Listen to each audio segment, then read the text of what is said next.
كنت متأكد ان وادي دجلة هتلعب بالطريقة دي، تدافع ب 11 لاعب وهجمة مرتدة تخلص الماتش كله. بقولكوا ايه، يلا نرجع بالزمن للماتشين اللي فاتوا عشان اوريكم حاجة مهمة. الشوط الثاني بخطأ من نوعية اخطاء الثقة المفرطة برضه، بس المرة دي من رامي ربيعة. كرة زي دي يا عم رامي مش محتاجة فلسفة، والله ما محتاجة فلسفة، يا اما بتتشتت يا اما بترجع لحارس المرمى. لخبطتك دي بقى كانت هتكلفنا جول تاني ما احناش عايزينه، بس الحمد لله شريف اكرامي كان موفق. اقول تاني، في شعراية ما بين الثقة وبين الغرور، يا رب الرسالة تكون وصلت. لازم مارتن يول يقعد مع اللعيبة ويعرفهم ان اللعب السهل الممتنع حلو، والفلسفة وحشة وغلطتها ممكن تقلب النتائج. احنا ربنا بيسترها معانا، بس مش كل مرة بتسلم الجرة.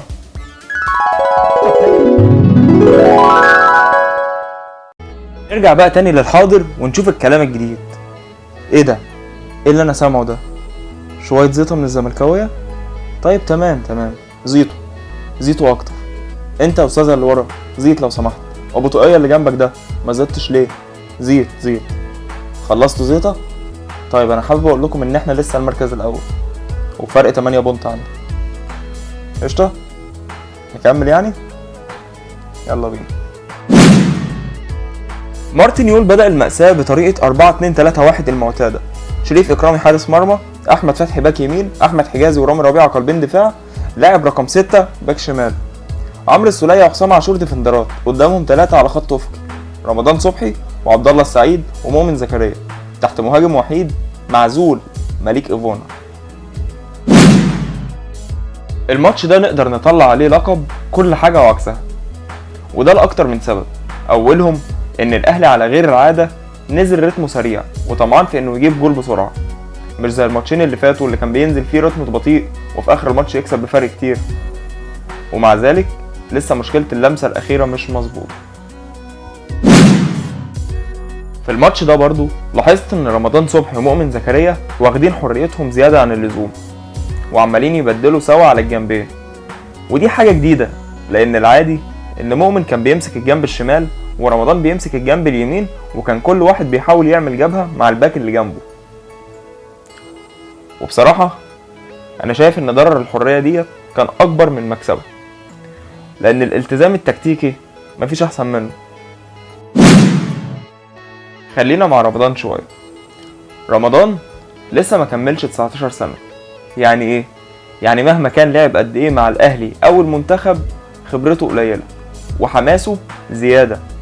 رمضان ما بيفكرش في أي حاجة غير في الحلول الفردية، وده مش وحش لا سمح الله، محدش قال كده، بس صغر سنه ده وحماسه زيادة مخلينه مش عارف يستخدم الحلول دي امتى وازاي. يعني في مرات كتير بيكون الافضل انه يمرر، بس هو بيفضل انه يرقص. حتى لو عدى من الاول بيحب يعدي من التاني، ولو عدى من التاني بيحب يعدي من التالت، ولو عدى من الفريق كله بيحب يعدي من الحكام. هي كده. الموضوع ده بقى يتحل ازاي؟ هقولك. المفروض ان دوت بيبقى دور كباتن الفريق او الكابتن الفريق واللعيبه الخبره اللي معاه. المفروض يقعدوا مع اللعيب الصغير ده ويدوه من خبرتهم شويه. صدقوني ده لو حصل والله قرارات رمضان هتتظبط كتير. مارتن يول الماتش اللي فات بدأ بحسين السيد باك شمال وما كانش وحش. ايه اللي خلاه يرجع تاني يبدأ بصبري رحيل الباك التقليدي العبء الدفاعي على النادي الاهلي؟ ها ليه؟ قولولي، ما انا مش لاقي اي تفسير للموضوع ده غير ان صبري ماسك زل على مارتن يول، واخد عليه شيك من غير رصيد مثلا، ماضيله على كمبياله، اي حاجه من النوع دوت. يعني انا مش فاهم بصراحه. يا صبري هل من رحيل؟ صوتنا اتبح من كتر ما بنقول عاوزين حارس مرمى، وشكلنا كده قريب هننزل نعمل مظاهرات قدام مقر النادي علشان يجيبوا لنا حارس مرمى. ما هو مش معقوله كده يا جماعه. شريف اكرامي في الماتش كله ما جاش عليه غير هجمتين، واحده في الدقيقه 85 وصدها بالبركه كده، والتانيه اللي جت جول. هجمتين بس والله يا مؤمن.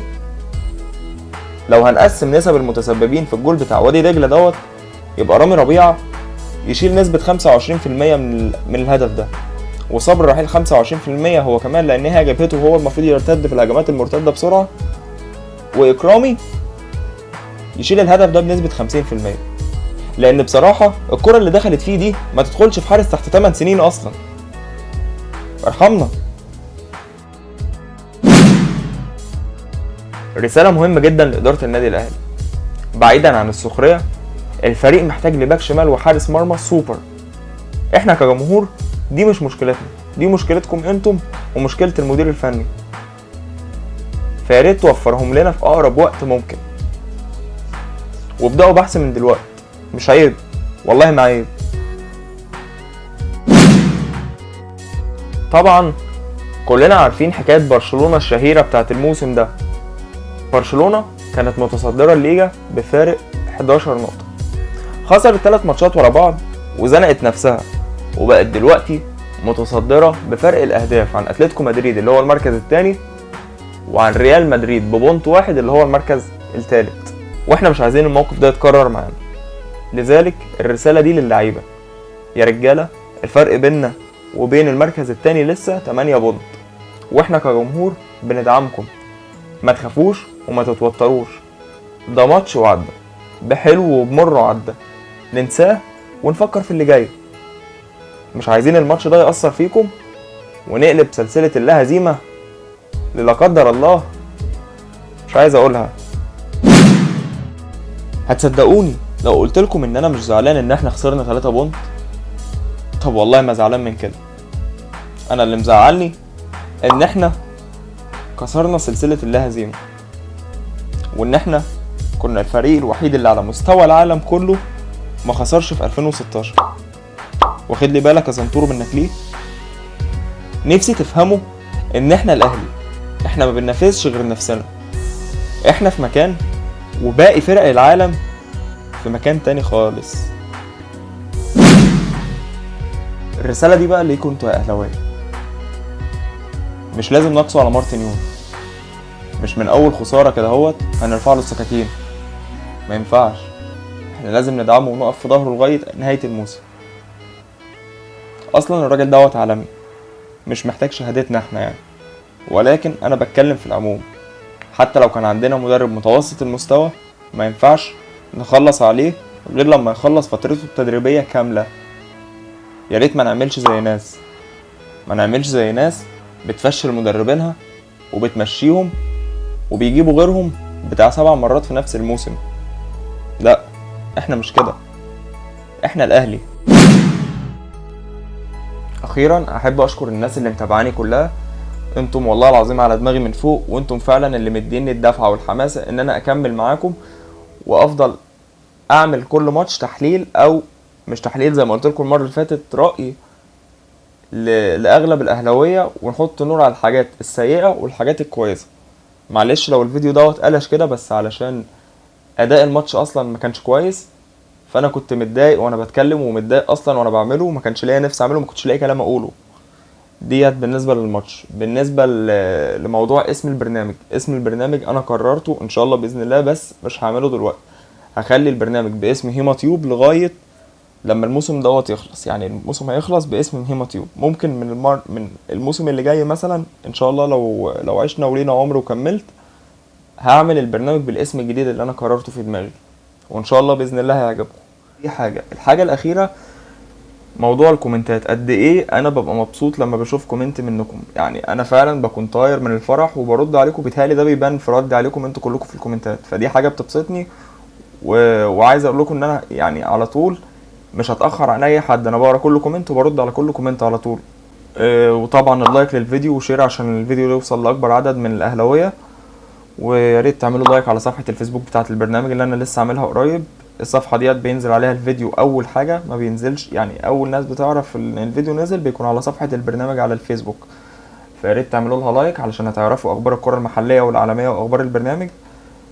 بس كده، لو عايزين تشوفوا الفيديوهات الاخيره استنوا الشاشه اللي جايه. كان معاكم هيما تيوب اللي هو ابراهيم شعر. سلام.